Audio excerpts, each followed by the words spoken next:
Hi everyone, welcome to Conscious Conversations with Ascending Tribe. I'm Alex, creator of Ascending Tribe, and you can join our weekly group chats online by sending us an email. We have a really inspiring guest on today who has a wealth of knowledge across a multitude of topics, including biology, nutrition, psychology, cognitive neuroscience, holistic health, mind control reversal, and more. She's a writer, a teacher, a healer, and also is helping with raising awareness of world affairs. Introducing Yasmeen Dahdah, who will also be sharing her spiritual awakening experience. Yasmeen, how are you? Hi, I'm really good. I'm really happy to be here. Thank you. Good. I'm so glad that you could be with us as well. Thank you for your time. Can you give us more of an insight into your background and how you came to be where you are today? Yes.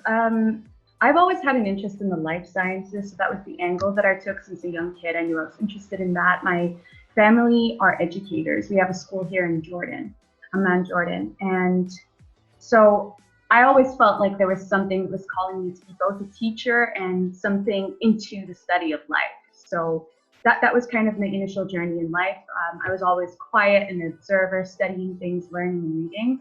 And when it came time to actually choose a field of study, there was pressure on me to become a doctor, but already from a young age, I felt that there was something strange about the way that the world operated. And I couldn't imagine myself being forced to be doing something for like 7 to 8 years. So I chose biology and I was happy with that choice. I went to the Netherlands, and that was very interesting because it was an interdisciplinary college. So I got to study all kinds of different things and look into things. And basically that's kind of a bit where my journey started, because I started to look in between the cracks and find alternative theories about different things. So my life science studies, along with psychology and my life work, basically just propelled me down a certain path. It's when I got personally sick and started changing my diet and healing myself that all the information kind of collided and came together. Yeah. Amazing. So your spiritual awakening actually started in 2012. What was the catalyst that sparked that?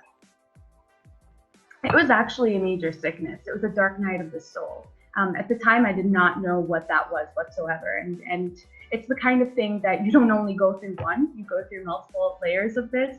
A dark night of the soul is basically a time where your soul just gets stripped bare. You go through a major depression. Everything you know about your identity and your world is shifted. So for me, the trigger was actually moving away from home. It was being alone in the Netherlands in university, going through my personal dark struggles. I was going through eating disorders, a lot of tumultuous pain, mental illness, and I was alone through it.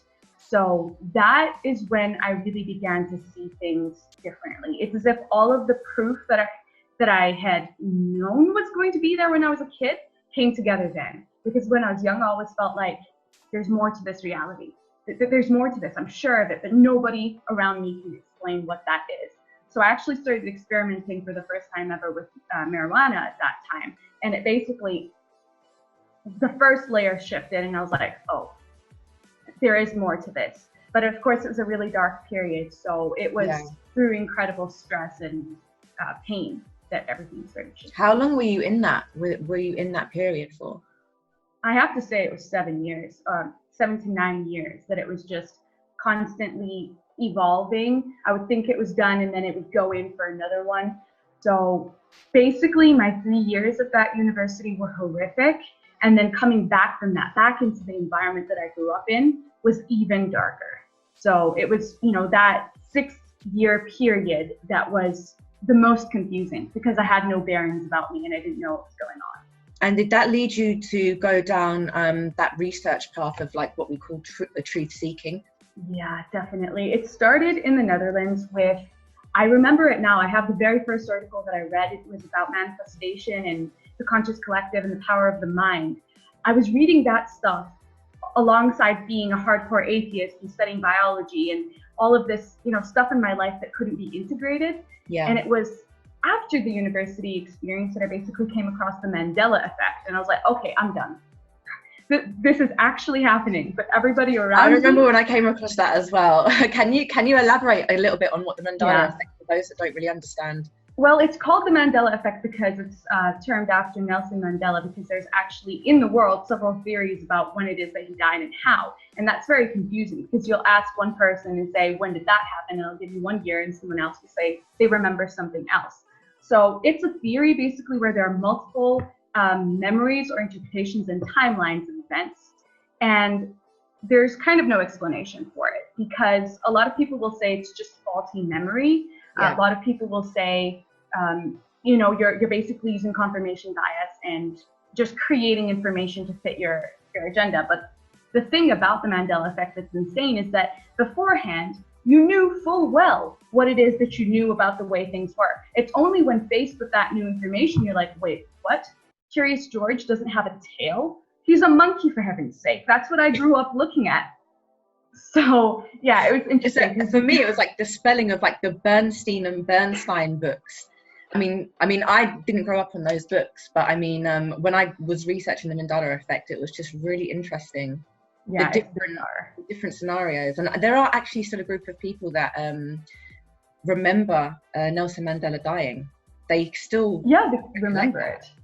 Yeah, it's really crazy, and you'll also feel like you've left various people in other timelines because I mean, I can fully remember this. Times I would wake up and I'm like, I'm somewhere else. I know I'm somewhere else. And there's no proof. There's no way that you can actually check in with anyone around you because then you'll go speak with people that, you know, seem to be the same people from yesterday, but they're not.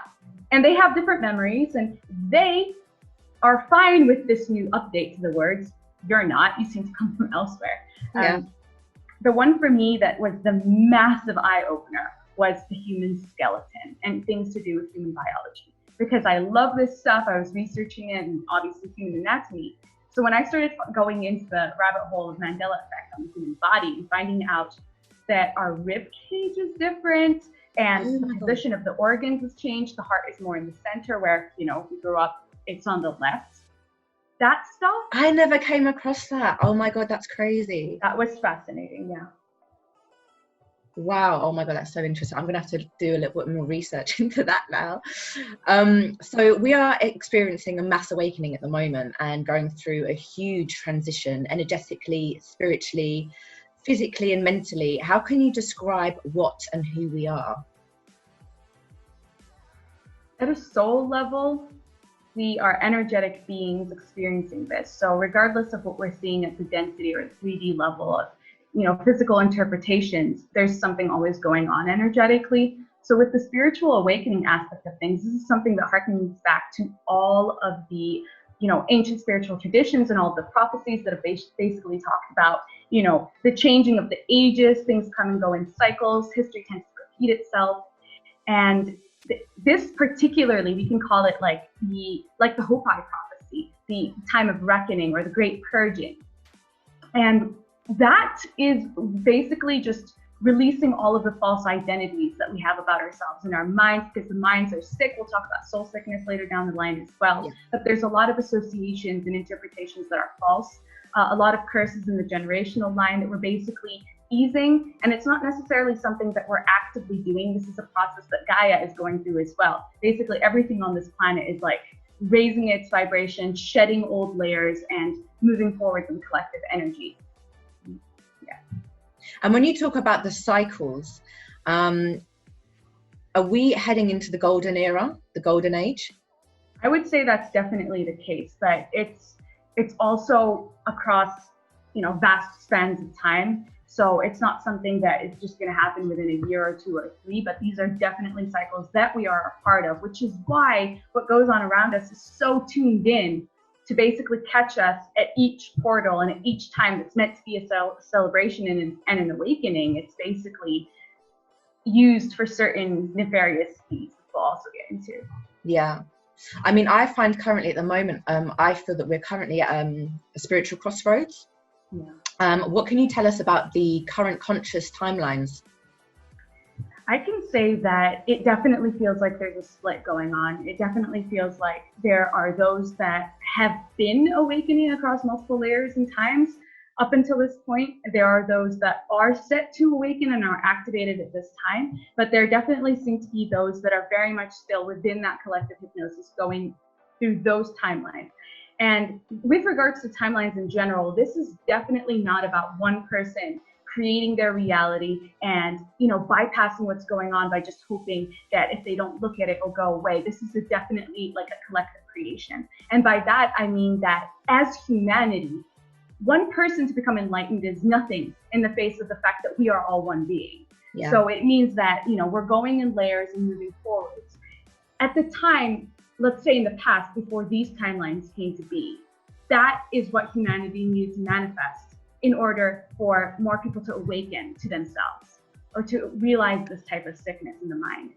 And so it's definitely something that we can't evade. We can't even curse it. It's like, this was set to happen. That's the level of consciousness we were at to basically call in, mother and father in the system and like the codependence and say, please take care of us. We're not ready for anything else yet. Yeah. And does this tie in with the unified field theory as well? Yeah, it does, because we're basically, like with the Earth's toroidal field and ours as well, we're basically carrying this information and we are not separate from each other. Yeah. So one person going through it is, has an opposite effect. Elsewhere is tied into something. So, yeah. So what is your opinion on the current reality that we're experiencing at the moment? Shall I say it? COVID-19, lockdown, coronavirus. This is so crazy to me, because at this point in time, I've realized how many people that have been aware of the previous patterns that can see what's going on now. It's basically like having been aware before, you realize, wait a minute, they're just using the same moves, the same steps, but there are so many people that are in hypnosis with that they basically don't really, cannot put those little pieces together. So I'll preface this by saying that basically happened very predictably across time. And a lot of people that are aware of these patterns can actually see how this ticks all the boxes for a psychological operation based on predictive programming, based on the control of information and people scripting their reality through this information that's given. So that's what I'm going to start out with. And if you can see that, and if you have the eyes to basically look and connect all of those dots, you'll see that there is a mass control of information. There is a mass globalist response towards what's going on. And there's obviously, as always, a lot of misinformation. And later down the line, we'll get into a little bit more of that, aspect of conspiracy theories, misinformation, and mind control, because that slots in with it as well. But what I do see happening, and I'm just going to make it really, really simple, aside from the level of a psychological operation in the sense that it's controlling people's perceptions and it's messing with their base fears and needs, aside from that, at the 3D level, we're talking about something that does not add up. There's so many discrepancies to it. So talking about it on the physical level, my personal belief is that we've taken various different illnesses, various different symptoms, and lumped them all together. And lots of doctors and scientists are coming out and saying these things based on 3 factors. Number 1, the test is not accurate. It's so interesting. The test works, but what is it testing? The power of perception comes into play. The second aspect, if the test is not accurate and there's a lot of fear mongering, then the testing is not accurate. People are coerced to come forward to test themselves using a test that's not accurate. There's a lot of pressure on hospitals to basically get these patients in because of incentives. And on top of that, you have death certificates just being labeled as this. There's a medical tyranny going on. Like, we have to talk about that. And the final thing would be that the diagnosis is not accurate, not just based on those things, but also because that's not how health and disease even operate. We all carry these viral compounds, and we're going through a flu season. No one that says anything otherwise is going to convince you of anything, because there's nothing being left out on metal surfaces that, sometimes it's here, dies in the sun, and sometimes it's there, and this and that and the other. That's just misinformation. That's just all types of different information, like Frankenstein's monster stitched together. And it works. It works a charm, because it really presses on all people's buttons. Yeah, so touching on like the flu season as well, I have a friend of mine who I was speaking to yesterday, and she said, oh no, I definitely had the coronavirus because I couldn't taste and I couldn't smell. And I was just like, but I usually get that with the flu, so isn't that just like normal flu? But she was so convincing herself that she had coronavirus, and it kind of made me start thinking that I think subconsciously or unconsciously, shall I say, these people want this, I feel, because if you could just easily like forget about it. I mean, I don't know, it's easy for me to say that because I'm more aware of manifestation and creating reality. But I mean, do you feel from a spiritual aspect or maybe an unconscious aspect that people are manifesting this reality? First of all, it's a reality that we manifested in the past, and now we have to go through it, and now determines what we come to next, because the future timelines are not determined. But something within people, personally, individually, resonates with that aspect. And that is what's going to be the difference between someone that's afraid of it, someone that actually comes to believe through psychosomatic illness that they actually have something. There's an aspect of them that resonates with this concept of fear. There's an aspect of them that resonates with the need for the state to come in and help you with health. Like, basically, we'll get into this as well down the line, but it's a lack of integration within the self. It's a fragmentation. It's a throwing off the responsibility of your own self onto somebody else. And that is never the case. Yeah. And that ties in with the mind control as well, doesn't it? It does.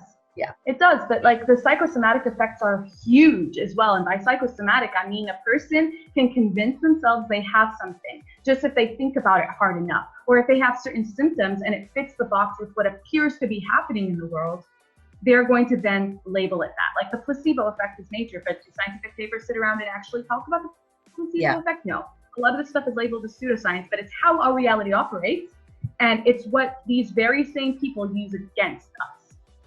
You know, they'll go around telling you there's no spiritual realms while crafting mass rituals to demons. It's so true. It's so true. I mean, based on that, can you talk to us more about your research around the terrain theory, germ theory, and vaccinations? Because I know that you have a lot of knowledge and research around that. Definitely.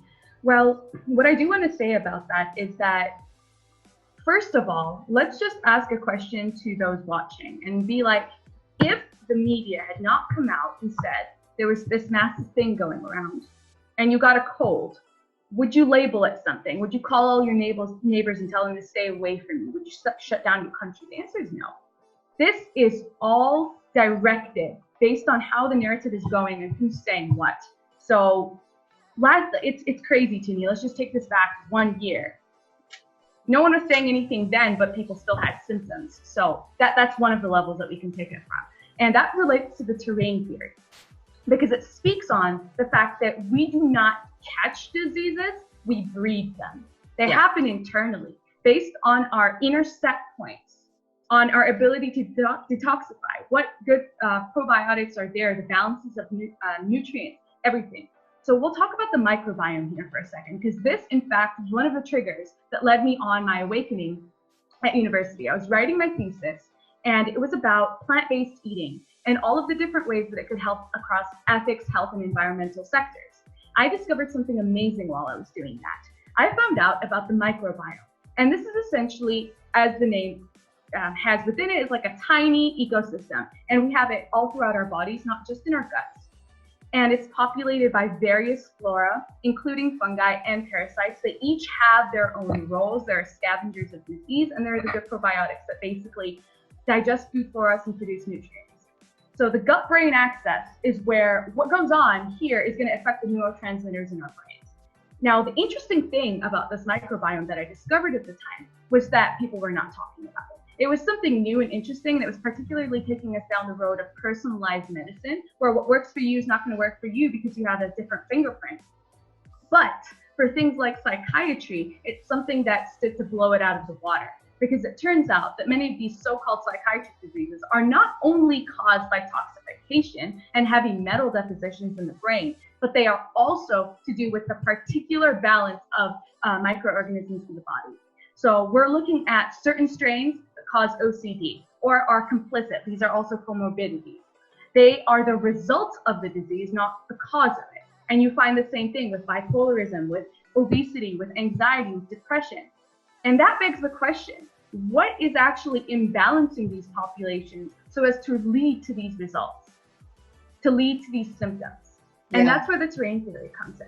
Because if the environment within is imbalanced, then the body needs to react. It needs to basically take minerals from your bones to make up for all the acidification that's coming in from the food.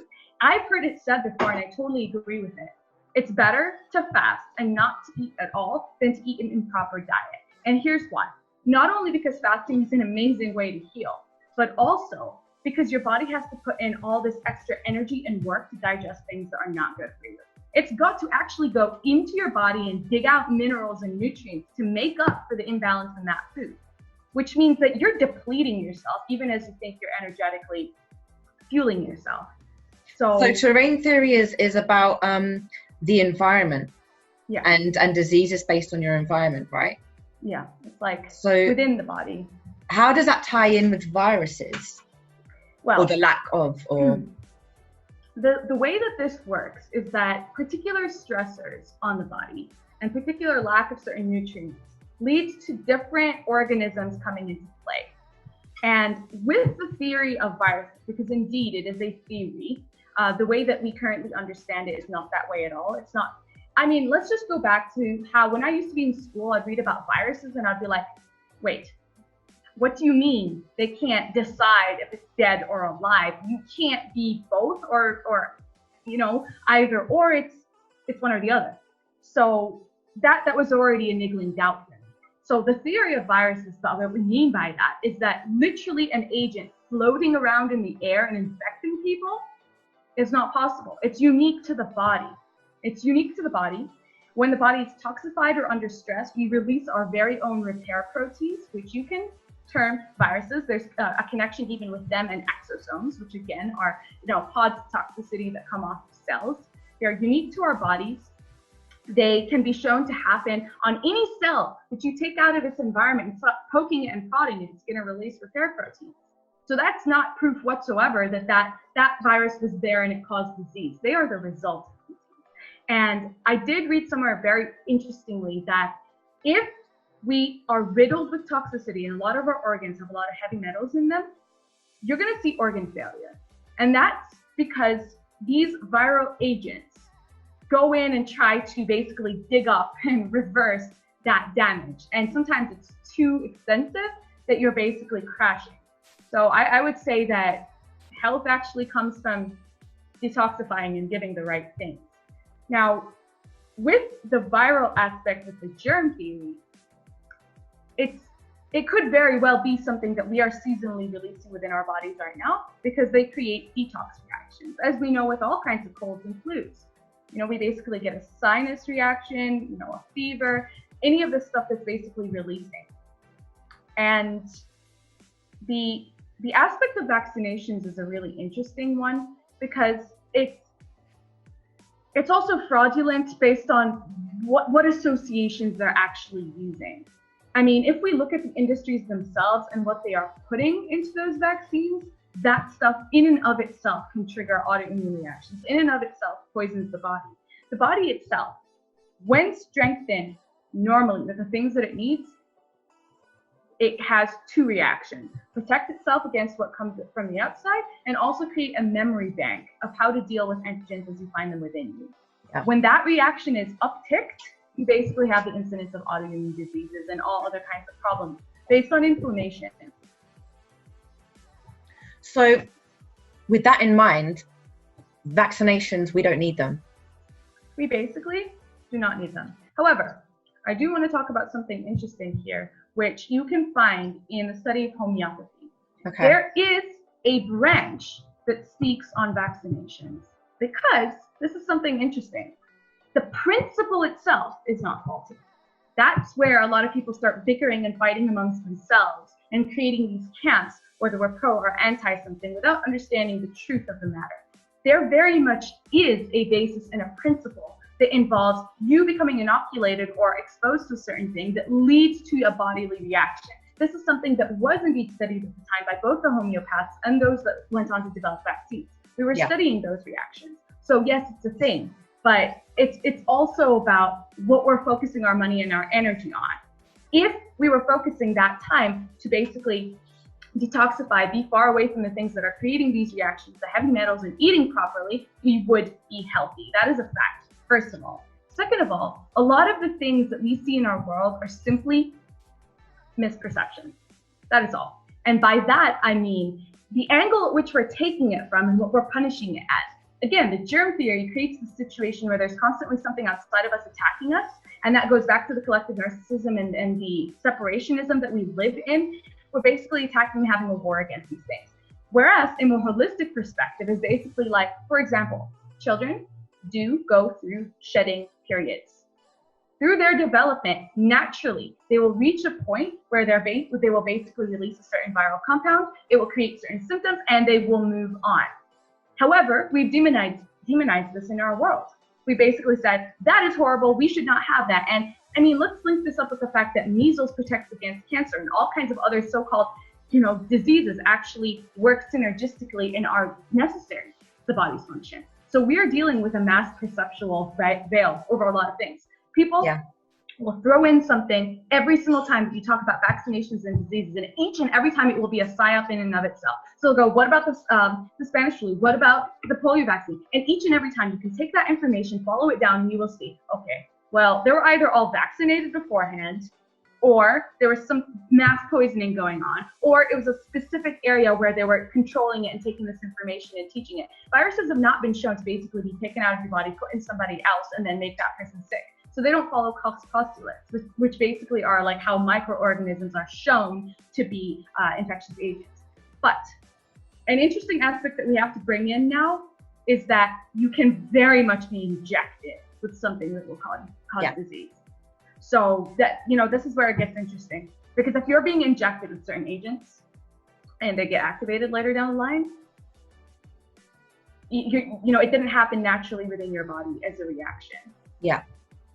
Yeah, that makes a lot of sense. And as you touched on the Spanish flu as well, I've been doing a lot more research into like the metaphysical symptoms of things.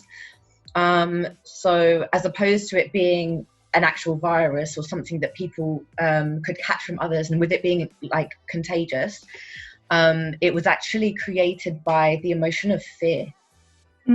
So it is I suppose it could be created by negative vibration, negative emotion, negative energy. How do you feel on that? Do you also agree with that?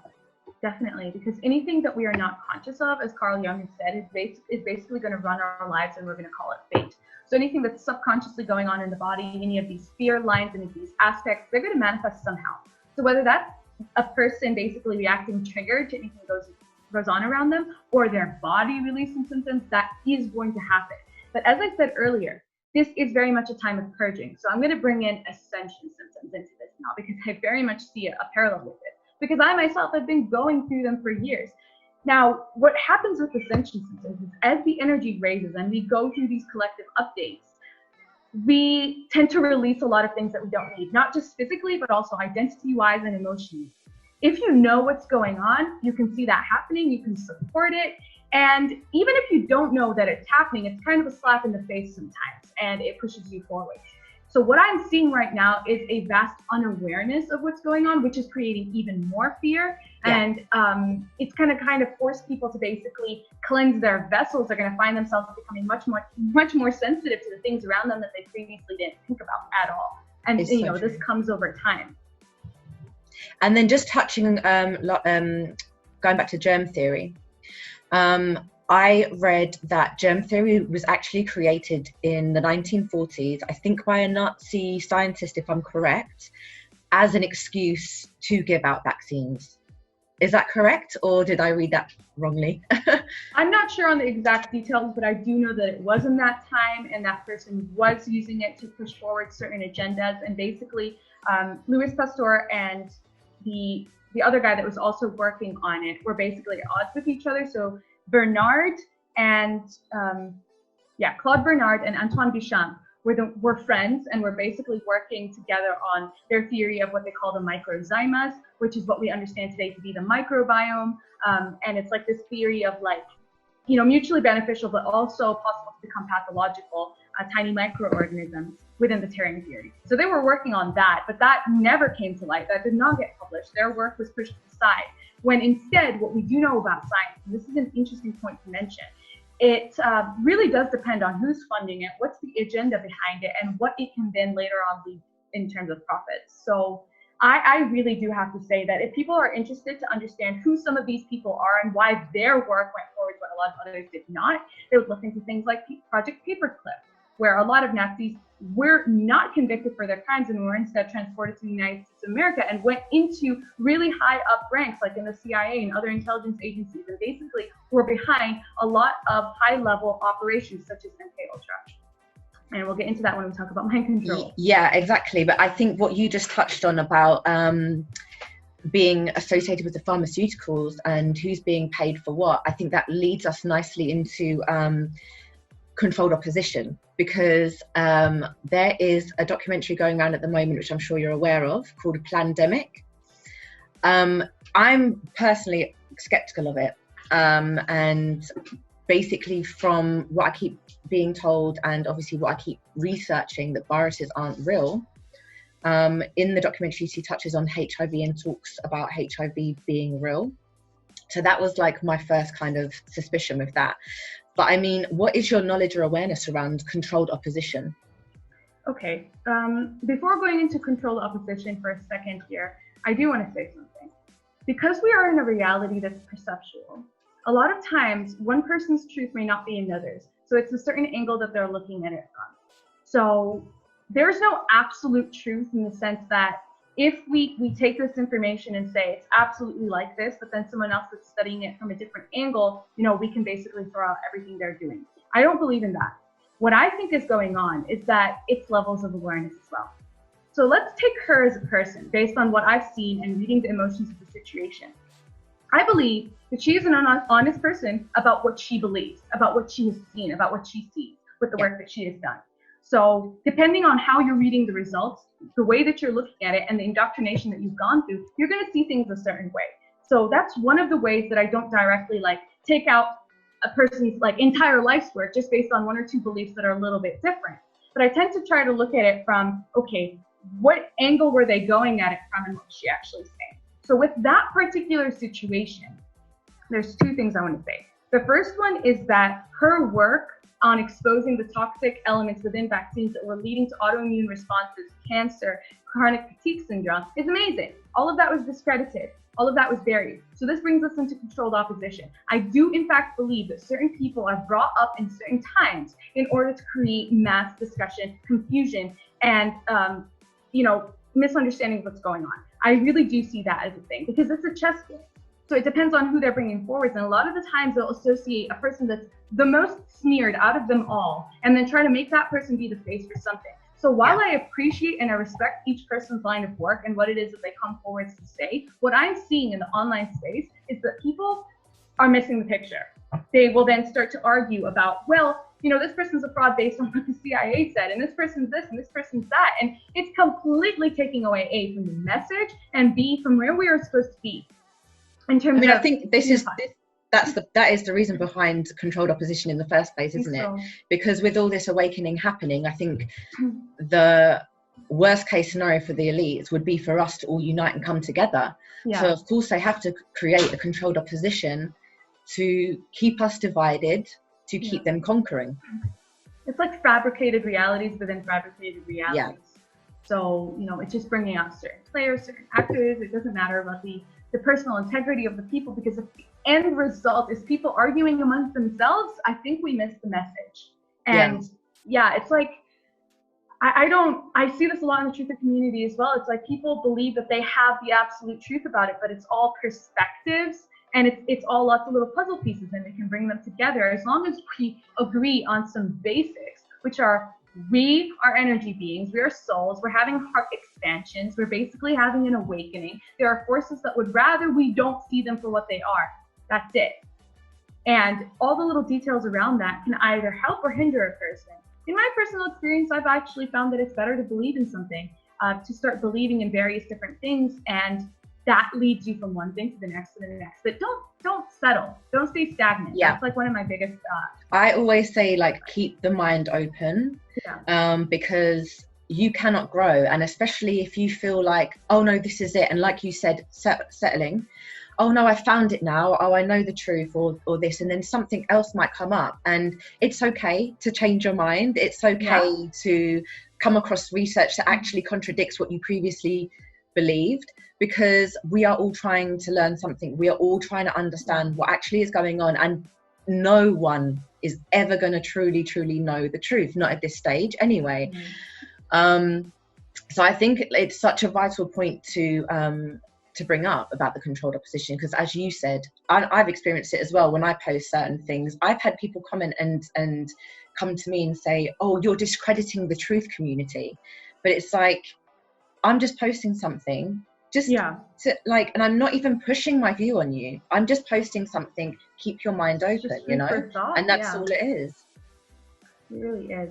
I mean, one of the principles of, like, you know, having the mind open and things like that actually falls under true science, because if we are unable to suspend our disbelief and take on new information and expand our current theories, then we have what we have today, which is just being stuck in something that's completely outdated and fraudulent, and, you know, seeing new conditions and new things all the time, but using the same solution. Yeah. It's not doing anything. Yeah, exactly. I mean, I really want to touch on how we're being programmed and how we're being conditioned and how we can actually protect ourselves against this. Can you actually go into what you know about MK Ultra you touched on already, and the programming? Yeah, I definitely can. With regards to this, I've noticed two things that are instrumental towards, you know, a person walking away from this intact. Number one is awareness. It's realizing that it's there. And that's where the mechanism of discernment comes in, which I'll talk about in a minute. And the second one is the ability to tear this stuff down, dismantle it, and cut cords with it. But you can't do that if you don't know it's there. And that is how these spells work. That's how this mind control works. If you don't know that it's happening, you don't know that you're brainwashed around something, you believe it to be yourself. It's an issue of identification. You were told something often enough, or you took it on subconsciously as a child, that it is your truth at this point, whether or not it's, you know, a truth that serves you in any real way. So MK Ultra, it's actually a really interesting project where they were pushing the boundaries of how they could break somebody's mind and brainwash them. They were using, this was in the 70s in the States. So it was with the advent of all the psychedelics that was going on. So they were also using LSD. People did not know that's what they were signing up for. So they were being, you know, completely put under duress in situations. I've seen so many different, you know, victims of this coming out and speaking about their experiences. There was this one guy that said he was basically put to sleep for like a month, and all they had. I heard this as well. I saw this. Crazy.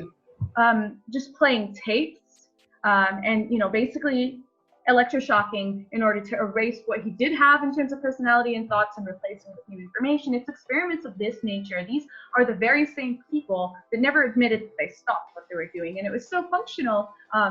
It worked so well, why would they stop? So this is where we get into psychological operations in general. Its root is in psychological warfare. And it starts with basically subverting and working on enemy populations. And you get to decide who enemy populations are. So these were the generals that worked on how could you, you know, share certain messages to degrade the morale of those countrymen that you're about to bomb. You know, how do we make our own people view us in a certain way, or feel favorably about war, and so on. So these people were very versed in these types of things. Like, we're talking not just about eugenics and the studies of people and their bloodlines and their genes, but also in terms of how to completely control a person's mind and perception of everything. So it went into everything. It's like the children's shows that people would watch, everything, you know, into the indoctrination, into the education. And before we were talking about how is it that certain cartels and compounds like could take over, well, we're talking about in the 40s, the Rockefeller Foundation takeover of all of the medical and the educational institutions. It was basically like, we'll fund you, but all you have to do is basically teach our stuff and we'll be on your board. Well, that's it, you're bought out, it's done. So that, you know, slowly over time, that started cutting down holistic health, homeopathy, everything in favor of this one narrative. So all of these things are connected. And a lot of these high level up generals that had to do with psychological operations then started certain media channels. And, you know, it's like, it is absolutely insane to me. Which ties into the frequencies and the control over frequencies, i.e. music, frequency that comes out of your TV and programs. Yeah, it's just absolutely everything. When people start going into this, you'll see how crazy it is, because it's not just on the level of what the content is and how it's subtly programming people with certain morals and certain information, desensitizing people to violence and certain things that on a soul. So yeah, the use of symbolism is another interesting one, because basically the symbolism, you don't even have to consciously think about it. It goes straight into the subconscious, and that's where the subversive and subliminal messages from that come in the sense that certain symbols communicate certain things to the subconscious mind. And so they can basically place them in association with a vast number of things that consciously don't associate or don't work, but you subconsciously are going to draw it with them. So that Michael Searing talk is phenomenal. It's like really in depth and really long, showing how certain symbols that denote longevity and health and wellness attached with alcohol, and other things like that, where we basically see that those colors are going to act on us, those symbols are going to act on us. And it's not just that. Let's add another layer. We're talking about the subliminal messaging. So that's where there could be certain words that are played within tracks, too low for us to hear, but that our brains are picking up. That's crazy, yeah. This warfare is very multi-pronged, and I mean, we've been doing this for generations, so they're really good at it. It's pretty well studied on what effects are going on. And the base principle that they're using is one that not many people know, and that's that we are beings of frequency, we are beings of vibration, we are energetic beings. We are affected by the things that we swim in and that are surrounding us, the things that we intake on every level, the people that we surround ourselves with.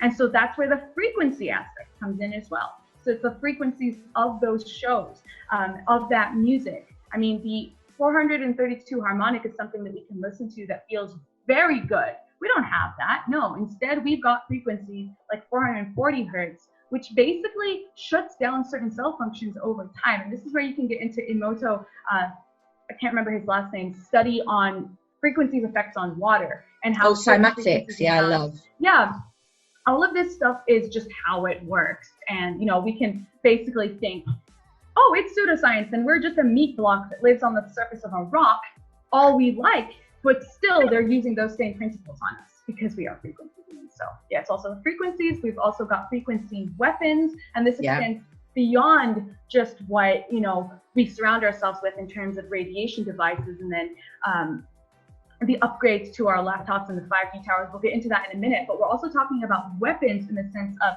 geoengineering, things that are altering our entire environment artificially. DARPA and HARP, which basically are giant like frequency and wave weapons that work on our experience of ourselves. And I like to talk about this a lot because it's about frequency warfare and gridding us into certain realities. I think that's the most scariest one, is the frequency one, because so many people are unaware of it as well. Yeah, that's what keeps you locked in certain realities, and you don't even realize that's happening. So that's where I wanted to bring in really quick, like basically the aspect that hell and heaven are personal. And you can be stuck in a certain loop, not just because of trauma within your body and certain chemicals, certain neurological loops, but also because of the frequency that you're left stuck at. And that's where most of us don't know that we can raise our vibration. And a lot of the time it's with eliminating certain things, and it just begins to soar on its own because that's not our natural being. To just be well and blissful in our state, but we're being impacted by so many of these things.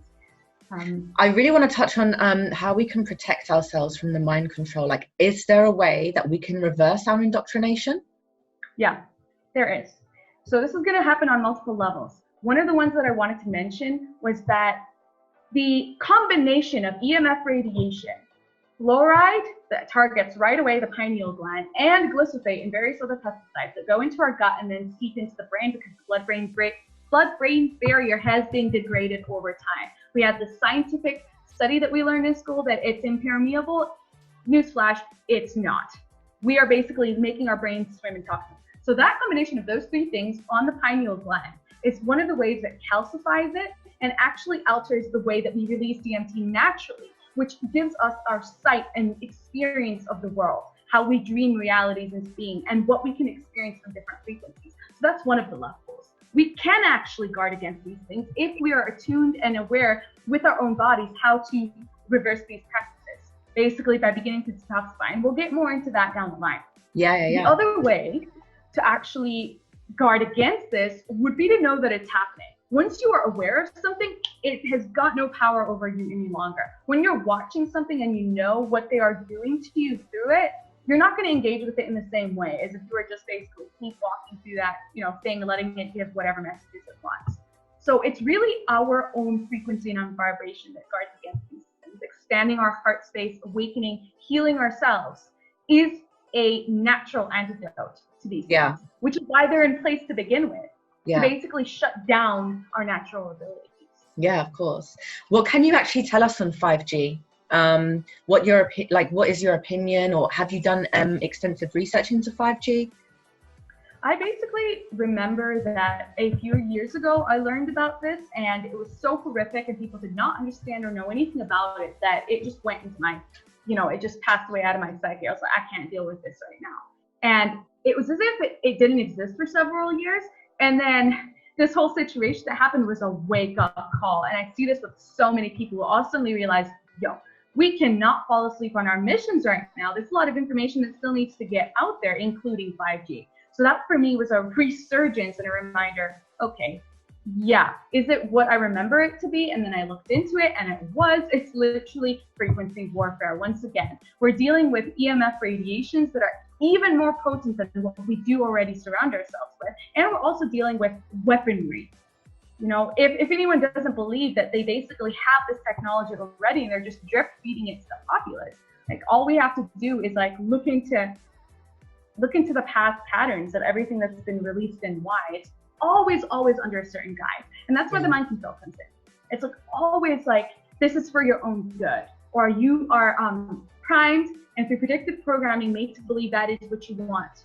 And most people are asleep, so they are continuously creating those conscious realities together. Yeah. But they don't really want them. If we actually ask people, do you want the realities that the shows and movies show you? Do you want to be plugged into a computer? Do you want everything to be, sterile and controlled by AI and not to be able to have your own life? Do you really want that? And the answer is no. The problem is they don't know that what is being shown is far more than just fiction. It's just potential timeline being shown, and you're just taking it in. So that's one of the ways to protect against it, is to know what you are consuming. To know that it's a possibility that you are being influenced through what you eat, see, perceive, and do. Is there any way that we can protect ourselves from 5G? And I really want to know, is there anything positive coming from 5G, do you think? Is there a positive aspect? There always is. And I've been feeling strongly that there are technologies, specifically if you go down the line of looking at Tesla stuff that was basically, taken out of the public's view. That stuff is going to change the world. It is going to heal people, perhaps brings a lot of things into light, and it will get people researching and understanding and learning these things. So I think there's a positive in the sense that there could very well be a positive version of that technology. As always, because you can neutralize things, you can use them for good, you can use them as weapons, you can hurt people. And that's unfortunately what we're dealing with. Psychopaths run the world, and we've been so numb to drugs and desensitized that we do not even care that our base morals are actually destruction and suffering and starvation and lies. Like we look right in the face of pathological liars and we clap for them, we believe them. So this is where, learning their mechanisms comes in, because we use the same ones. But back to the, healthier aspect of things, I'm sure there is. And perhaps one of the ways that this gets dealt with is on a physical level. People stop taking it. They take these things down, they pressure their local communities, they figure things out. And it can be on an energetic level. Perhaps we're able to actually, do something different with them or expose things a certain way. But these agendas are old. They've been playing this chess game for a really long time. And that, I think, is the number one takeaway, that people understand there is a globalist agenda and that all of those different aspects tie in together. And one last thing, the economic forum map of what's going on, fascinating. It's basically like this grid with COVID-19 at the center. So like they simulate it on each sector. I was just gonna say, my internet keeps going, and I'm starting to think that they really don't want us to have this conversation. I know. Because I've never had this much issue with internet. I think it must have cut about 5 times during our conversation. So I'm really sorry about this. It's okay. But I can't remember what we're touching on now. Yeah, the Economic Forum map that shows COVID-19 in the center and all the sectors that it touches and affects, including the Event 201 pandemic simulation situation. So again, we're going into predictive programming, but particularly with that map, it shows you all of the different reactions on all the different levels. And it just shows you how much of a scripted reality it is. Because the deeper you go into it, you see all of the different scripts that we'd be given to the news to talk about that day. Yeah. You know, it's insane. And a really good video that kind of covers all of this is something called the Mirror Project, because they're working to basically create a platform that is the exact antithesis of what we're dealing with right now, which is censorship and not being able to share our minds or look at any true information when it's all through the same people. Yeah, it's so true. And a part of this whole situation that we're going through right now, I do believe it is a test of obedience. I think they're testing people's obedience. I think that this is a massive test of who's awake and who's not. Yeah. Like, I really believe like this is part of it as well.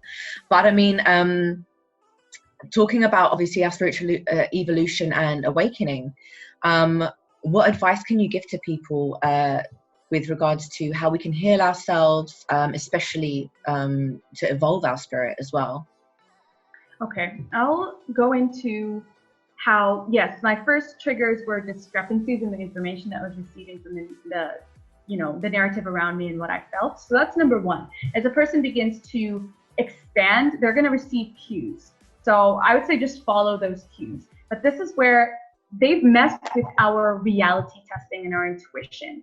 So this becomes important to actually be able to bring that back. And where is our intuition? It's in our gut. So this brings us to the eating. The number one reason that my energy shifted was because I began to mess with my habits. And I didn't know what I was doing at the time. I didn't know why that I was doing it, but I started to move away from certain things. So first of all, over a period of about a year and a half, I just cut out meats. I just stopped eating that, but I did not predict what was going to happen. I basically changed as a person. I started to see things differently and feel differently. So that was already one of the cues that, okay, something that I am consuming and doing is affecting my frequency. So I would say that people very much do have the key to change this stuff and to be able to raise their vibrations and come back in touch with who they really are. And the main principles are detoxification and elimination, and then questioning, what am I putting in instead? Like, if I'm going to stop doing that stuff, what am I doing? It's all mindfulness at the end of the day, but it's how this works. If we cleanse those channels, and it can happen gradually over years, no one is then going to come and tell you what to think or what to believe and what next level to go to. You will remember. That is the main thing that I want people to understand.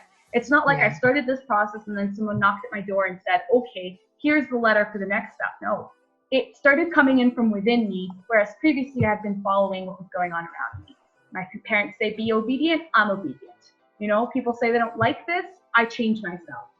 So as you start to work with yourself, you find out who you are. Yeah. And that's exactly what they don't want going on. Yeah, of course.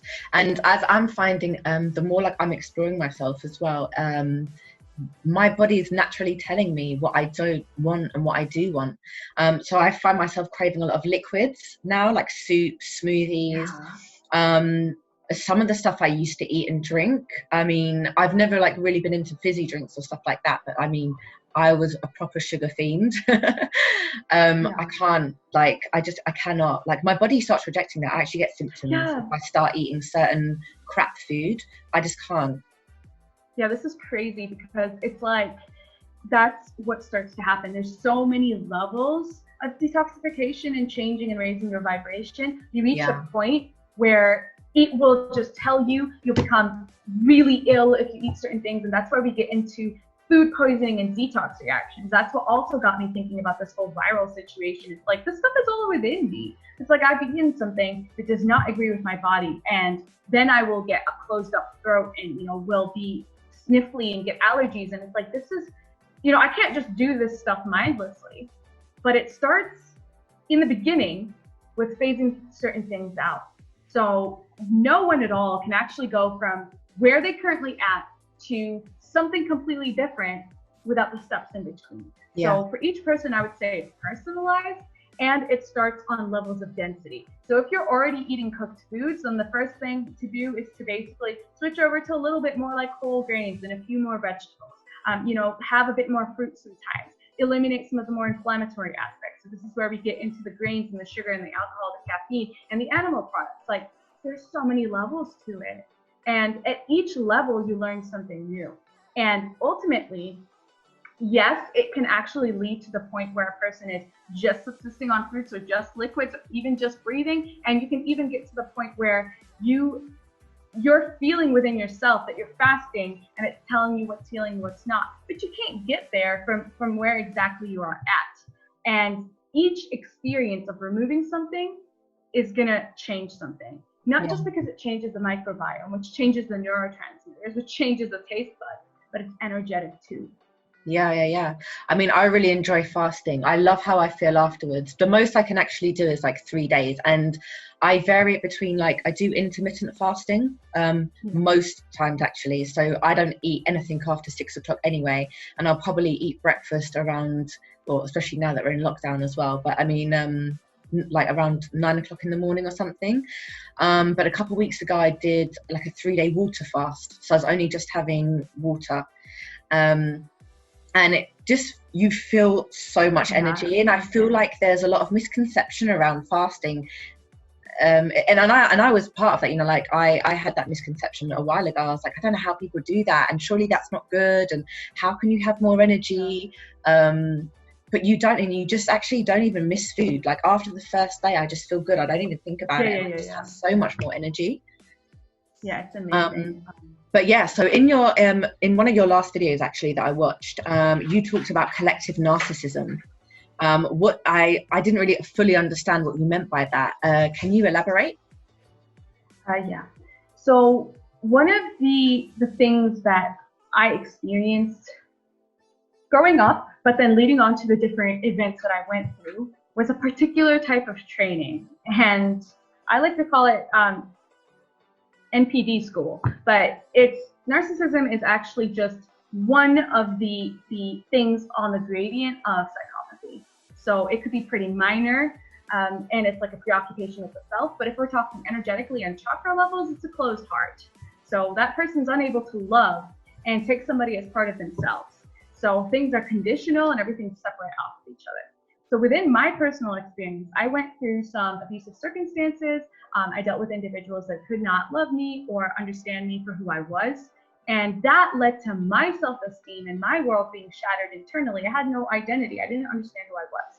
So I kept attracting individuals that would prey upon that. And because my self-worth was so low, I believed that that's what I deserved, or that's the way the world is. Because what you are given as a child becomes your worldview. Yeah. And you typically will then attract that partner based on that. So at first, I thought, okay, I'm just a victim. They're acting on me. They're predators. But now I have two perspectives on this. There are very much predators and parasitic energies that invaded the human psyche. And they do act through people that you know, and they do even act within ourselves. And they are within these psychopathic systems that we are a part of. But are you talking about archons? It's very similar. It's very similar. Like the Agent Smith effect. There's literally a parasitic energy that is the sickness of the soul and the mind that we're speaking of over here. And how do you actually come into contact with it? A lot of the times it's when a person goes through these awakenings, or let's say fast for several days, and then they start to hear these voices and these certain things. And it's like all of these unintegrated aspects of ourselves.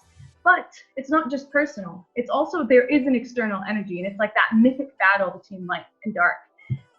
Those parasitic energies in general do tend to operate through people, and whether that person is a soul themselves or not, these energies are there. Now, the collective narcissism that I'm speaking of is the fact that we're not actually aware that that stuff is going on, nor that it's part of ourselves. So I'm going to bring that in by switching over from saying that, oh, these people are attacking me and I'm the victim, to realizing those traits within myself. That was the scary part. That was crazy, because I basically went, it's really hard. And it's like, at first it was just thinking, well, it's just my parents, it's just my culture, it's just those people. And then I met my partner, and that was the only relationship that was completely different than anything else I'd ever experienced. And it's always mirroring back things to me. And within that environment, it was basically like, those are my traits. Oh my God. So I began to, have to face it for myself. That is when I came in touch with the fact that this is a collective wound, that this is something that we can separate ourselves off of and say that there are people out there that are attacking us because of it, or we can realize that it's part of ourselves as well in our unintegrated aspect. But particularly with narcissism, it's healthy. Let me tell you why. Every baby is a narcissist. That's how it starts. And this leads into talking about self-identity. A baby is the most narcissistic thing on the planet. What is narcissism? Me, help me. My voice is made for you to feed me. Pay attention to me or I will die. That is what narcissism stems from. But then what happens is it becomes pathological. When that phase, they never break out of it, either because their sense of self is super inflated by caretakers that, basically are not seeing their identity for what it is. And then inside, they're actually very fragile, whereas they're being inflated. Think, that one single child that, gets told they're going to become the prince. And it's like, it doesn't match who that person actually is. And the second thing is if they're downgraded, and that's where the abuse comes in. So you're basically, torn down, or you're actually exposed to those traits from your own parents. So that phase is then not broken out of, and the person can, remains a child, basically, at heart. They're stuck in these old traumas. They're still acting from a defensive me position. They haven't broken out of it. So the collective narcissistic wound is essentially not just on the individual level, but in terms of how we're all operating with each other, not seeing that we're all part of the whole, and allowing these energies to be the predominant values in our society. Narcissistic is exactly what all of this is. Each country, they only care about themselves. The leaders only care about themselves. We have all of this money, no, but we can't help starving children.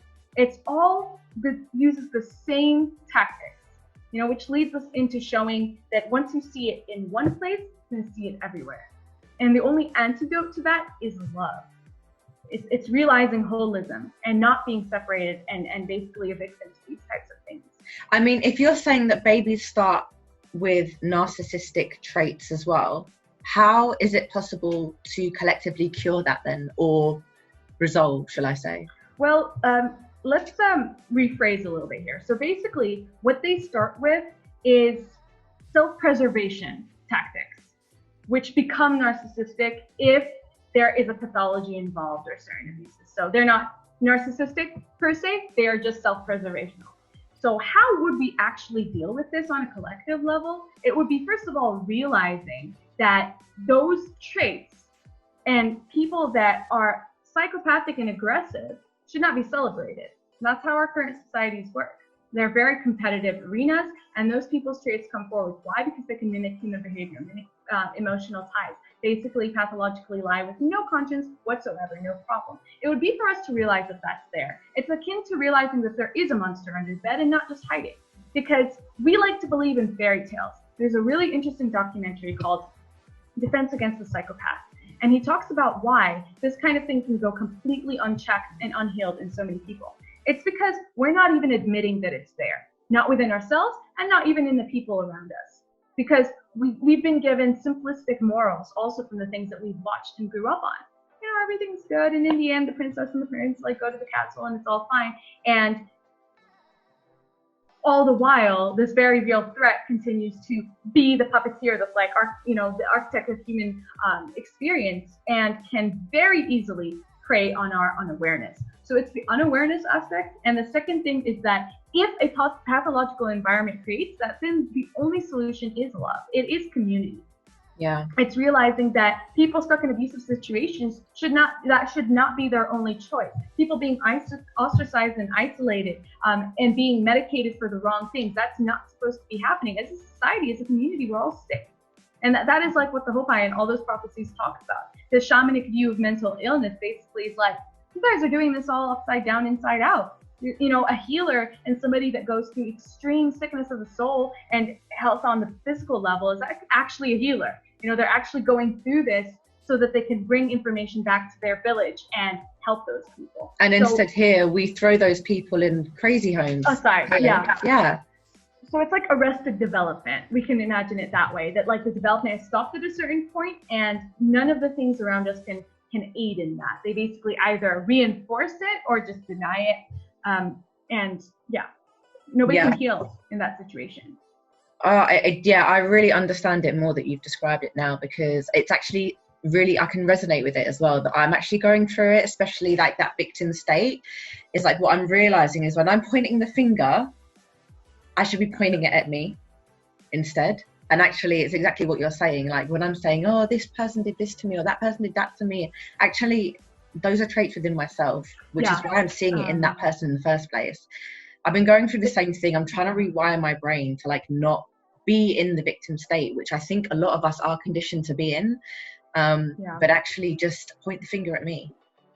It's really interesting because there's two things about this that are important to know. The first one is that for everything that we notice around us, there's a counterpart within ourselves for sure. And that your subconscious basically will bring you those experiences in order to catalyze certain healing that you otherwise would run away from. You don't want to see it. So it brings it out big and explosive, and it's like, now you have to deal with it. And no matter how many times you run, it's going to lead to a point where you finally integrate it. So that's that. But we do have to talk about the fact that we very much are victims of things that are happening around us, especially unaware victims, not realizing that we've been traumatized and conditioned basically our entire lives. And not just us, but all the generations before us. That is important to know, and that's why I talk about the invading parasitic energies, because it's one thing to believe that there's parts of ourselves that we need to deal with, and that this is something that we are manifesting. That's totally true, but it's another to think that it is our fault and gaslight ourselves for things that very much are preying upon us. I once had an experience where I felt that the city was a feeding ground, that we'd all been packed all together here so that our energy can be fed upon. And you can feel these things not only through working on, raising your vibration and finding out attachments and associations. It's also when you start to cut ties or move away from these things, you see how they influence you. So I call them false overlays. I've experienced this a lot of times. Like certain things, really, certain belief systems, certain groups, you get into them only to have them hijack you and attempt to take over your code. And then you have to just go through this rapid transmutation process of, well, okay, I see this for what it is. And it's not necessarily your fault. You didn't like draw this in because of a deficit. They're there. And if we're unaware of this stuff, it can take advantage of us. Yeah. So based on that, I really want to like touch on the ego with you as well, because it seems to be like quite a big debate within the conscious community. That ego is often perceived as like quite a negative thing, that we're often told we should detach from, we need to let go of it. But my perspective really is that actually, is that not what allows us to have our individual human experience? Yeah. So, what is your opinion? Like, what advice can you give on about the ego? It's impossible to actually strip it away, or for that to be a life goal to continuously like strip it away. I thought exactly the same thing. Yeah. Because it really is the collection of experiences that you've had in your personality within this realm. However, you can experience periods where that is suspended, and a lot of this happens through trance or psychedelics or meditation. You can experience a sense of the beyond, of what's actually living through you. And I like to see it from the eyes of love. You are experiencing this body at this time now, and you never experience it again. And so why should you suppress what it wants to do? And this is where we get a little bit into aestheticism and basically denying of the senses. And I think it's an interesting concept. And I am much more a tantrist in the sense that I do seek experiences to challenge me and put me through certain things, and that's how I learn. So I do experience those things, like basically to go to the extreme edges of like, okay, what would happen if I go to an ashram? What would happen if I put myself through meditation? What would happen if I consider that this identity is false? Doing those things basically trains your mind, and you can go through those things. But as I said earlier, picking one thing and sticking to it is not particularly my forte, because I would see that if you simply just shaved your head and went off and sat somewhere, and if that's that person's life path, brilliant, but it's not mine. And the reason that it's not mine is because I'm always called to do something else. And I believe each person is going to be called to do a certain thing. And some of those aspects pertain to ego as well. Because if you feel like appearing a certain way, if you feel like appearing a certain way as this personality in this realm and this now, then don't deny yourself that. That is one of the things that I particularly focus on, because there's probably a reason that you are this person and you appear this way. So to deny that you appear this way is one of, kind of a self-abusive way of looking at it. It's like, but that's what you are. This is your body. This is who you are. But aspects of the ego, I would like to just remove that word. That's like where we're going to get into this, and think that those associations are outdated and relate to certain things. However, what I view it as is conditioning. So if you are stuck in certain programs and certain identities, you can feel it vibrationally that person is stuck at that level. They're attacking from that belief system. That's not necessarily their ego in the sense that that's their personality and that's who they really are. But yeah, you can deprogram those beliefs. And then you do reach a core of yourself that is really more you than anything else. And so I kind of like to blend both aspects, not only the external personality that you're engaging with in the world, but also you do have a core, you do have a substance to you, and only you can explore and figure that out. But it shouldn't stop. It shouldn't be like, well, I found it now, or that there isn't one, because there is. And a lot of practices can get us in touch with that. But I do find it counterintuitive when people are running around saying, I have no ego at all. And it's like, but what are you actually saying? Because you're speaking, eating, being this person, you're named this person, so they'll change their name. It's like, I have no ego any longer. My name is changed from my normal human name to like my star child name, and I have no ego. And it's like, but you've just replaced one identity with the other. Yeah. But I see it a lot throughout the spiritual community, actually. Yeah. That you need to let go of your ego to be acting from spirit. But actually, I think there is a way to do both. I think it is about balance. Yeah. And I think there is a way to work with your ego. And first of all, perception is not to see it from a negative point of view. But it's all work. But again, it's within the spiritual community. And I have to say, when in the beginning of my journey, I'm very much guilty of this. Saying that you are living from your spirit, detached from your ego, and then you're full of judgments at the same time. I see it so much. And then it's like, how can you be detached from your ego if you're full of judgments? So, oh no, I'm on this path. Oh, but then you're judging someone who's not on your path. Yeah. And I see it a lot. And as I say, I have been guilty of it as well. But obviously, I've been through it. It's a phase. We all go through it, obviously. Yeah, I think we all go through it as we're like going through the phases. That's why I say for people like not to get stagnant and stuck in a particular thing, because there's another level. You're still going to keep moving and evolving. And one of those levels in the beginning is where you're testing, what's real and what's not. So you learn something new about the nature of reality and you identify with it. And next thing you know, you're out there telling everyone that they're living wrong. That is just a phase on that journey. And it does pass, especially when we realize the aspect of identification. The fact that if you're going to take something as your own and label yourself with it, you're going to see more of it. You're going to be attached to it. And we talked about, evolving out of various characters and levels of ourselves. And that's what I view to be a dynamic ego situation, where you don't cling to where you are in favor, instead of going where your soul is trying to take you. And I think that's the healthy, stepping together between the ego and the soul, because then it's like you're being called to change this completely, or to move here, or to purge this. And when you do, you're going to feel much, much better. And it's going to be a new version of yourself. And then you can play at it from there. I mean, how I got past that phase was realizing that everyone has a soul contract and everyone's journey is individual to them. And each person's spiritual journey is individual. Yeah. Mine is not going to be the same as yours, and yours is not going to be the same as someone else's. Yes, we are all trying to get back to the same destination. We're all heading to the same place, but our paths are all going to be very, very different getting back there. And I think that for me is that realization is how I passed that kind of initial judgment. It's like, how can you not see this? And you should be on this path, blah, blah. And you just, it is a phase that you go through during. It's so unique. to each person for sure. So based on that, how can we change and manifest our collective reality? And actually, can we first touch on what collective consciousness is, just for those that aren't fully aware of what collective consciousness is?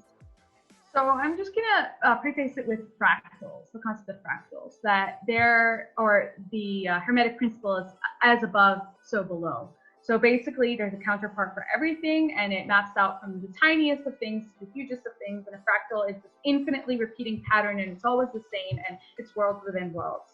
So using that principle, if I am a mind that lives inside this body, there is a universal mind. There is something that's me, just more me. And if I've got cells inside my body, me and all the humans around me are all cells within something. Like, it's just that type of expansive thinking, knowing that it's all connected and it's all within each other.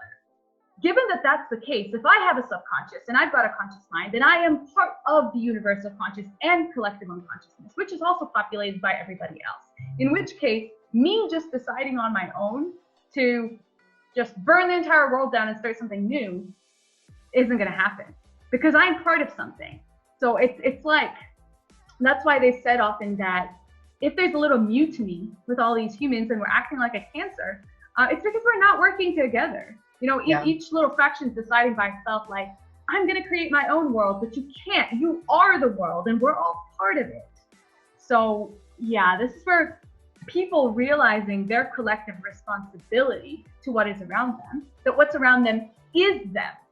Because that's what's happening here. People are separating from what's outside of them. Something they don't like, they move it away from themselves. You know, my house is clean and nice, I'm good. Anybody I don't like, I just throw tomatoes at them. My street's dirty, it doesn't matter, it's not me. Like, this is all us, this is the fabric of existence. Yeah. I think it's vital more now than ever to really focus on the similarities rather than the differences. Yeah. And I think a lot of people within the truth and the spiritual communities are kind of still doing this a little bit. And I, as I said, I just think it's really important to focus on the similarities. Yeah. So how can you explain how we can manifest collectively? Like, how can we change our collective reality? Well, I think it's for each person going on their own spiritual journey, that's for sure. But then it's also making it known that it is important for the light of awareness to be shown on things. That somebody that is going through a phase where they are judging or they are separating other things from themselves, if that light of awareness shines on what they're doing and they see it for what it is, there, it's exposed. They know then that they were playing the very same games that they were playing before. That is one thing that I've known to be true through all of the levels of changes that I've gone through, that there are traps. I call them consciousness traps. And they're so unassuming. You think that, well, usually, actually, here's one way that I would put this. Something parading as something is usually the exact opposite. It's very paradoxical, but that's the kind of awareness and discernment that we're beginning to work with. To realize that not everything is as it seems, and just because something, you know, portrays itself as something does not mean that that's actually what it is, because it typically involves suppression. It involves pruning yourself to be only those traits. And every other part of yourself that's not that, that's actually what you're judging and projecting externally. And that's what we've gone through. Yeah. So people within those communities also have layers of development to understand what they're playing into, basically. And that's a personal thing. So we're not going to be able to change that collectively, you know, just because one person desires it. It's happening anyway. That's the most amazing part. We are having a global awakening. You know, we cannot dispute that. That is happening. And each person is going to be activated at the time that they need to make the changes they need to connect with who they need to. And it's only going to pick up speed. It cannot be stopped. And I really feel like that's why we're here. Like you asked before, like, what are we? And it's just like, for some crazy reason, we are these souls that have volunteered to be here at this time with like a universal audience looking at us like, what's Earth going to do? And it's weird. We're all just gonna experience this and change without really knowing the outcome. Yeah, and it's I know it's such a crazy concept. I always try and remind myself and see it that we are source, we are creator, experiencing ourselves, like watching ourselves, experiencing ourselves, having these experiences to view different perspectives of itself. Yeah.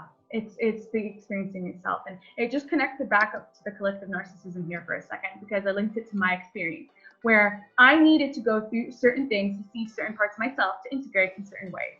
So I would go through those abusive relationships and have to learn these things about myself. That is why what we are experiencing globally is going on, because humanity as a whole, as a collective mind, needs to be put through certain things in order to see certain aspects of itself and be able to integrate them. And as an individual, we don't like that. We don't want that. It's like, I've already done this, I don't want to do this, but like, we can't stop it. And that's why it's such a, you know, an auspicious time, because it can mean the exposition of various things that we've suppressed, not just within each person's journey where they go through those things and it brings up like all this nasty stuff we tried to hide, but it's collective. It's like, well, guys, this is what you were dealing with. And the timelines that we currently have in place are matched to the level of consciousness that we were at. And that was through codependent relationships and enmeshment in the business mode.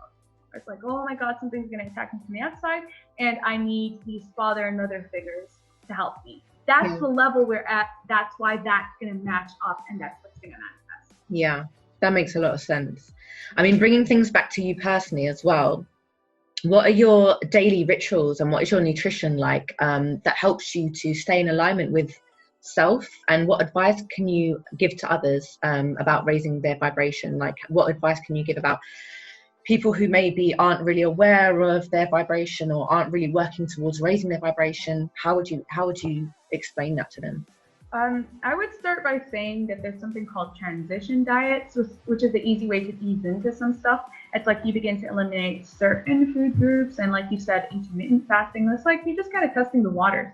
And as you begin to test the waters and eliminate certain things, you're going to receive biofeedback from your body. And it's going to tell you it liked that, it didn't like that. You start to make sense of your world. Because basically, what we have grown up in is mass confusion. It's chaos. It's bathing the cells in anything and everything all the time. It's overstimulation from what's around us.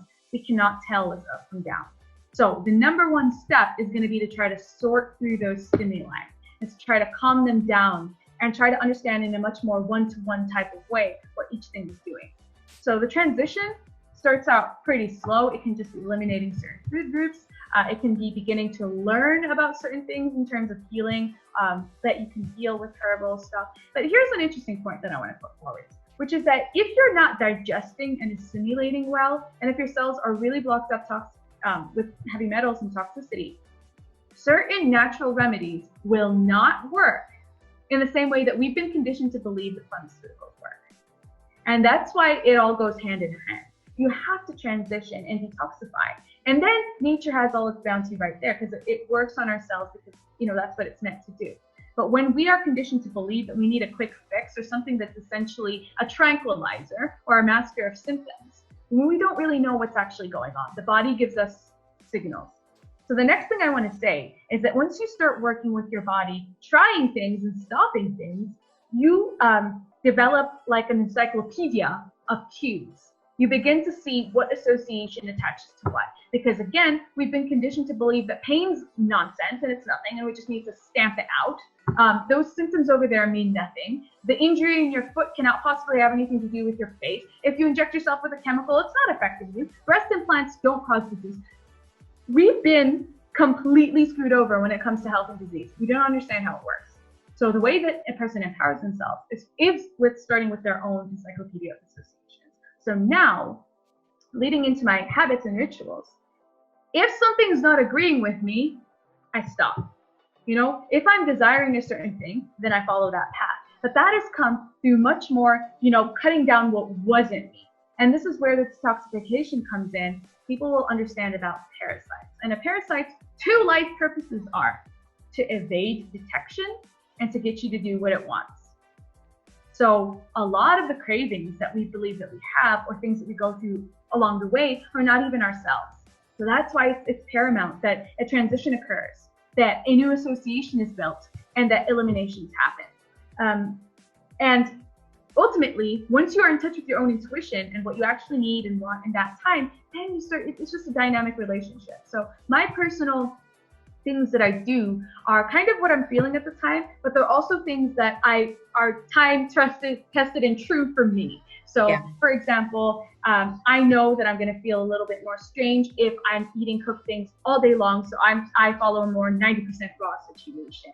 I know that I'm going to feel a lot better with liquids. I know that if I feel like fasting, that's what I'm going to do.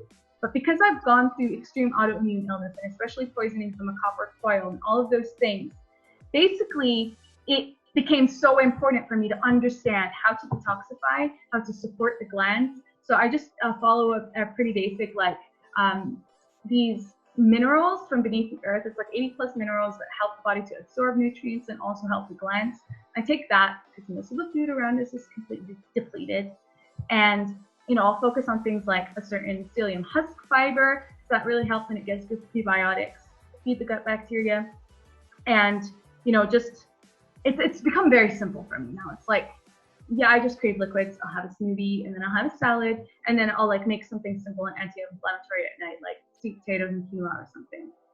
But yeah, it's just what I feel like doing. Yeah. And after trying so many different things, the main message I want to leave is less is more. And you might find that through your journey. Because at first it's like, oh, there's 20 supplements that I need to take. Then it's like, no. 5 of those are, fundamental somehow. And the other stuff is just kind of trying to fix the imbalance that's caused by something that's further upstream. So, you kind of get to the root and start addressing those things, and that's when everything changes. Yeah. And then from an emotional perspective and more like a mental perspective, how do you practice compassion towards those who aren't aware of what's going on or aren't on any type of awakening or spiritual path at the moment? It started with my heart. My heart began to expand over the course of this awakening. And At first, like you said, I was stuck in certain groups and certain beliefs and certain judgments. It was all out of care. At the end of the day, it was like, I want the people that I care about to understand what's going on. But it was misplaced in a way because it led to a lot of separation and suffering. What actually changed was me. My heart began to expand. Like I grew compassion for myself. And that is how it's changed everything. So how do I actually view the world? That's how I view myself. Back when I didn't know who I was and I did not love myself, I wanted to cut out so many different aspects of myself. That's how I dealt with the world. When I got to a point where I just embraced reality and myself, it's like just changed everything about how I experience people. Obviously, it's difficult when you are being attacked. And That's kind of a different tool set because you don't have to react to that in an angry or in a mean way. It becomes about defending your energy.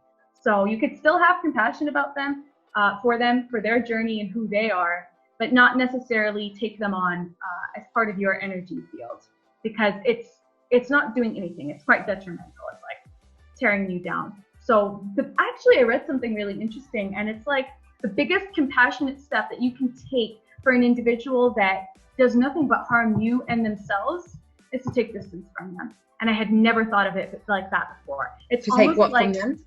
Distance from them. Oh, okay, yeah. And it's almost like our actions lead to our own lessons, lead to our own karmas.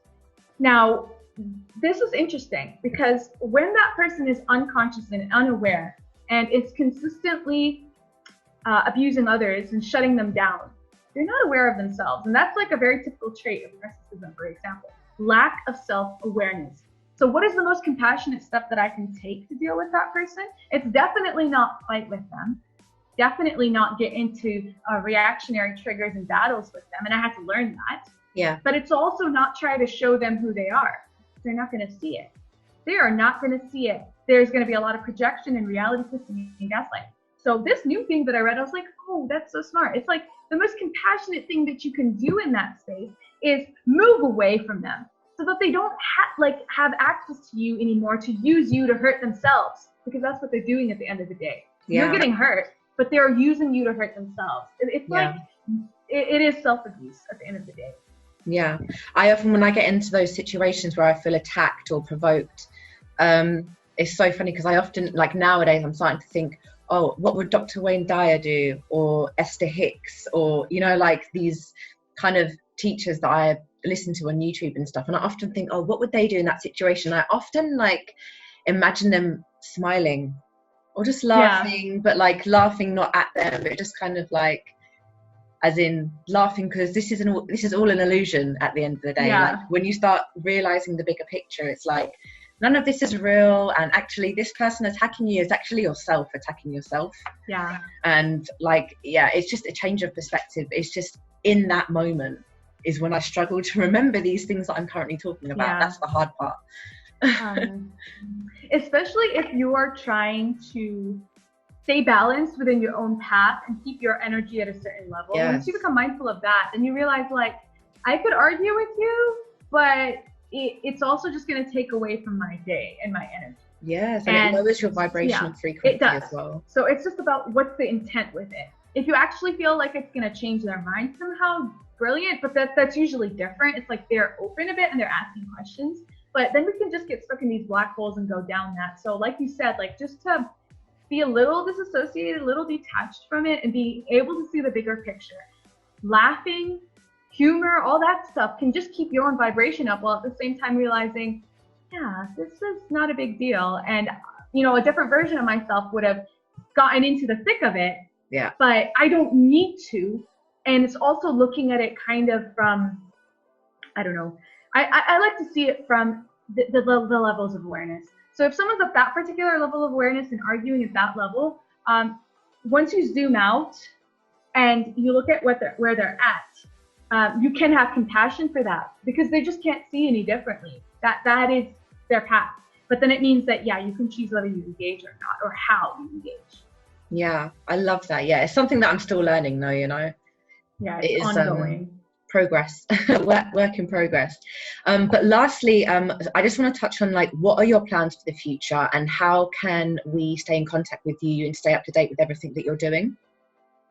So I've been working on the last few years, just getting my website up. It's called naturalorder.co, and just kind of working with all these different ideas, because oftentimes when you love a lot of things, you just have so many different interests, and it's almost like, what does this all even connect under? So for me, it's been a journey of realizing that all of those different things are connected. And my future plans with it is to just continue manifesting that dream, because I feel it in the center of my heart. I know what I want it to look like. I want to be able to share on all levels of different things that I've learned to heal in mind, body, and soul, and all of my different teachings.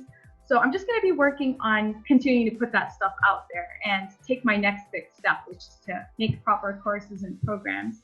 And all of that stuff so far you can find, like, on my website, naturalorder.co, my Facebook pages. I have a few. There's the new one that I basically started putting my videos and information on, in case people want to contact me to work with me personally, because I do sessions, as well as like kind of a process working with emotional and energetic and physical clearing.